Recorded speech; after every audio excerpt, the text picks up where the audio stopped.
नमस्कार, आपले सर्वांचे स्वागत आहे. निवृत्तीवेतन संदर्भात सरकारी कर्मचाऱ्यांना आत्ताची मोठी आनंदाची बातमी. सेवानिवृत्तीनंतर मिळणारी पेन्शन आणि इतर लाभासंदर्भात आली मोठी अपडेट. चला तर पाहूया ही सविस्तर बातमी.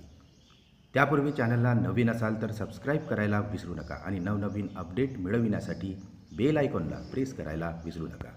ही अत्यंत महत्त्वाची आणि कामाची बातमी इतर सहकारी मित्रांना शेअर करायलाही विसरू नका. व्हिडिओ आवडल्यास लाईक करायलाही विसरू नका. सेवानिवृत्त होणाऱ्या कर्मचाऱ्यांना सेवानिवृत्तीनंतर पेन्शन आणि इतर लाभ हे वेळेत मिळावे, आता याकरिता सर्व कोषागार कार्यालयामध्ये नवीन ऑनलाईन संगणक प्रणाली लागू करण्याचे निर्देश देण्यात आलेले आहेत. कर्मचाऱ्यांना निवृत्तीनंतर पेन्शन लाभ आणि इतर निवृत्तीनंतरचे लाभ अदा करण्यासाठी अनेक वेळा विलंब होतो आणि त्याचा फटका हा निवृत्त कर्मचाऱ्यांना मिळत असतो.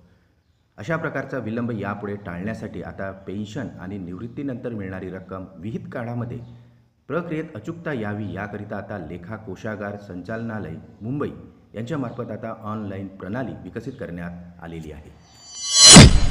सदरची ऑनलाईन प्रक्रिया ही राज्यातील विदर्भ, मराठवाडा आणि त्यानंतर राज्यातील उर्वरित जिल्ह्यामध्ये लागू करण्यात येणार असल्याचे सांगण्यात येत आहे. या प्रणालीद्वारे आता कर्मचाऱ्यांना निवृत्तीनंतर पेन्शन आणि इतर आर्थिक लाभ विहित कालावधीमध्ये अदा करण्याचे कामकाज करण्यात येणार आहे. या नवीन ऑनलाईन प्रणालीचे नाव हे EPPO, eGPO आणि eCPO असे आहे.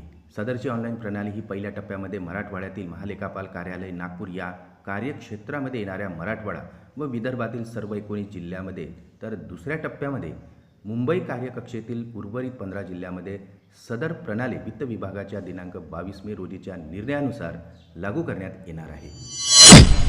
राज्यातील कर्मचाऱ्यांना निवृत्तीनंतर अनेक वेळा कार्यालयाच्या चक्रा माराव्या लागतात. अनेक वेळा टपालाने कागदपत्रे पाठवली जातात, ज्याचा विहित कालावधीमध्ये विचार केला जात नाही. यामुळे आता सदर विकसित करण्यात आलेल्या प्रणालीमुळे आता यापुढे कर्मचाऱ्यांना मोठा दिलासा मिळणार आहे.